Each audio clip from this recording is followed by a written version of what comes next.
கள்ளக்குறிச்சி கள்ளச்சாராயத்தை சாவை கண்டித்து தமிழகம் முழுவதும் மனிதநேய மக்கள் கட்சியின் சார்பாக மக்கள் திரள் ஆர்ப்பாட்டத்தை நடத்தி வருகின்றது.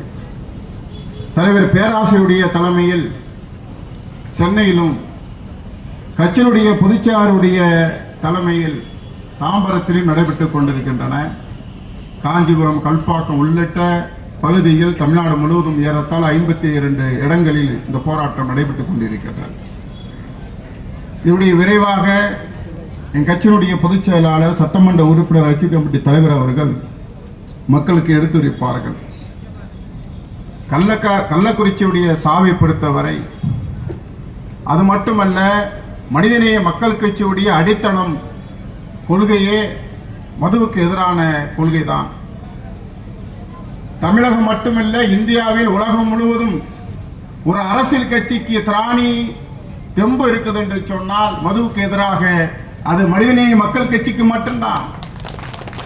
வேற எந்த கட்சிக்கும் அப்படிப்பட்ட சூழ்நிலை ஏற்படாது. ஏனென்று சொன்னால் மதுவை அருந்திவிட்டு உறுப்பினர் கூட இருக்கக்கூடாது என்று சொல்லக்கூடிய ஒரு அரசியல் கட்சி தான் இந்த மனிதநேய மக்கள் கட்சி. அதான் மாற்று அரசியல். நாடாளுமன்றத்தில் ஒரு கடந்த 10 ஆண்டுகளில் ஒரு சட்டத்தை கொண்டு வந்தார்கள். இந்த நாட்டு விடுதலை அடைந்ததற்கு பிறகு இந்த நாட்டில் அனைத்து சமூக மக்கள் ஒன்றாக வாழும் என்பதற்காக டாக்டர் அம்பேத்கருடைய தலைமையில் உருவாக்கப்பட்ட அரசியல் அமைப்பு சட்டத்துக்கு மாற்றாக சமஸ்கிருதத்திலேயும் வட இந்திய வட மொழிகளிலும் சட்டத்தை கொண்டு வந்திருக்கின்றார்கள். அந்த சட்டத்தை கொண்டு வந்து கிரிமினல் வழக்கில் முதலில் நேற்று டெல்லியில் யார் மீது தெரியுமா வழக்கு போட்டிருக்கின்றார்கள்? புதிய குற்றம் சட்டப்படி முதல் எஃப்ஐஆர், புதிய குற்றவியல் சட்டப்படி டெல்லியில் தெருவோர வியாபாரி மீது முதல் எஃப்ஐஆர் போடப்பட்டிருக்கின்றது. எப்படிப்பட்ட இந்தியாவில் நம்ம வாழ்ந்துகிட்டு இருக்கோம் பாத்தீங்களா? சாமானிய மக்கள், சாலையோரமா வியாபாரம் செய்யக்கூடிய மக்களுக்கு ஐநாவில் பிச்சை எடுத்திருக்கின்றது இந்திய அரசாங்கம்.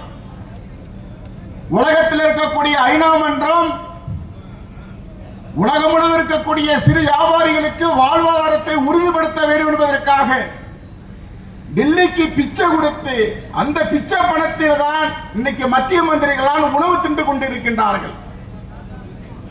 சிறு வியாபாரிகளுக்கு உச்ச நீதிமன்ற வழிகாட்டின் அடிப்படையில் அவர் வாழ்வாதாரத்தை உறுதிப்படுத்த செய்ய வேண்டும். கள்ளச்சாராயம் விற்கல, பான்பராக்கு விற்கல, இந்த நாட்டு சாமானிய மக்களுக்காக உணவுப் பொருட்களையும் அவனுக்கு தேவையான அத்தியாவசிய பொருளையும் சாலையோடு விற்பனை செய்யக்கூடியவர்களுக்கு வாழ்வாரத்தை உறுதிப்படுத்த வேண்டும் என்று கடந்த கால ஆட்சியில் உறுதி செய்யப்பட்டு ஒவ்வொரு நகராட்சியிலும் வெண்டிங் கமிட்டி அமைக்கப்பட வேண்டும். காவல்துறை ஒருவர்,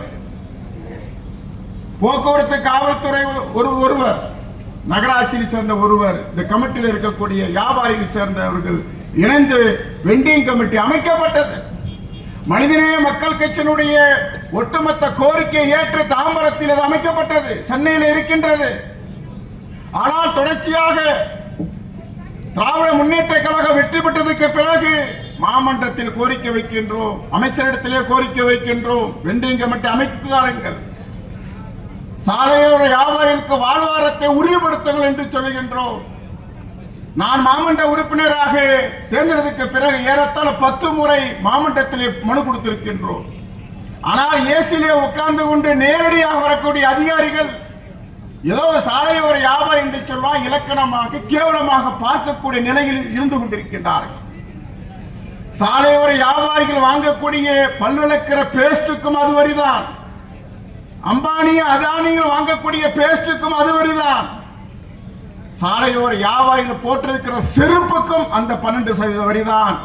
உச்சாணி கொம்பில் இருக்கக்கூடிய எவ்வளவு பெரிய செல்வந்தராக இருந்தாலும் அவனுக்கும் அந்த செருப்புக்கு 12% வரிதான்.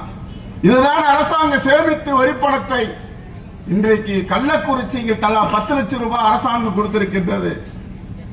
அமைச்சர் சொல்லுகின்றார், கள்ளச்சாராய வழக்கிலே போய் வந்தா உங்களுக்கு 50,000 ரூபாய். யாருடைய பணம்? எங்களுடைய பணம், மக்களுடைய பணம், வரிப்பணம். அதை நீங்கள் கொடுக்கின்றீர்கள். உள்ள நான் போகவில்லை.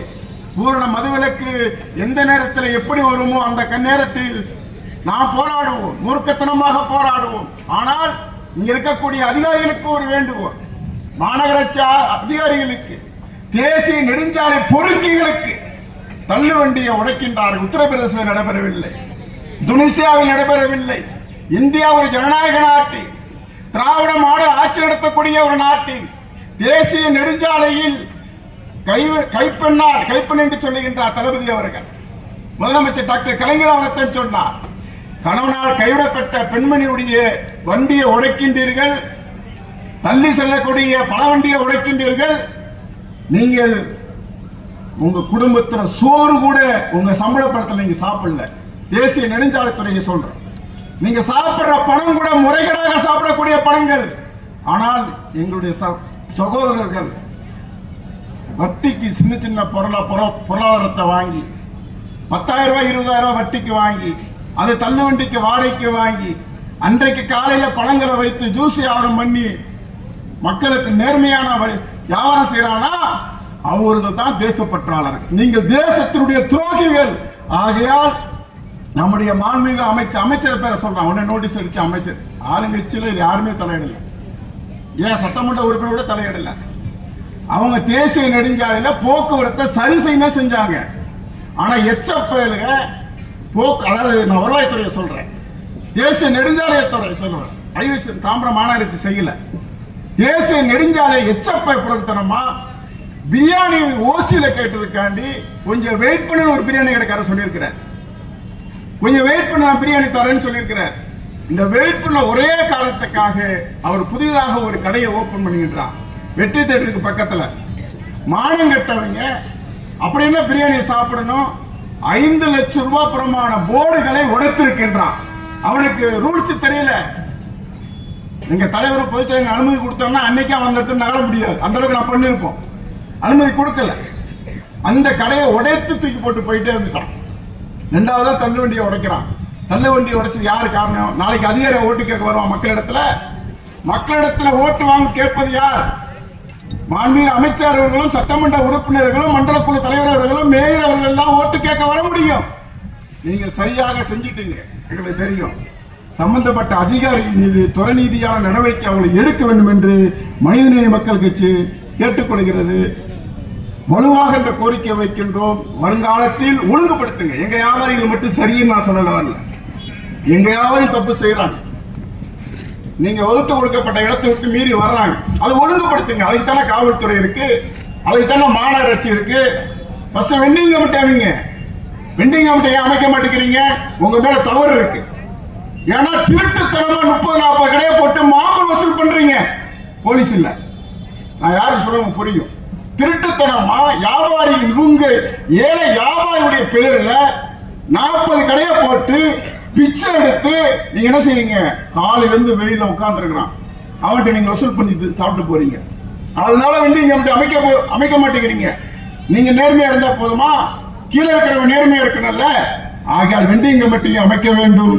வருங்காலத்தில் சிறு வியாபாரிகளுக்கு பாதுகாப்பாக மாண்புமிகு அமைச்சர் அவர்களும் இங்க இருக்கக்கூடிய சட்டமன்ற உறுப்பினர்களும் மேயர் அவர்களும் துணை மேயர்களும் மண்டல குழு நிர்வாகிகளும் முழு வியாபாரிகளுக்கு ஒத்துழைக்க வேண்டும்படி மனிதநேய மக்களுக்கு சார்பாக கேட்டு விடைபெறுகிறேன். நன்றி.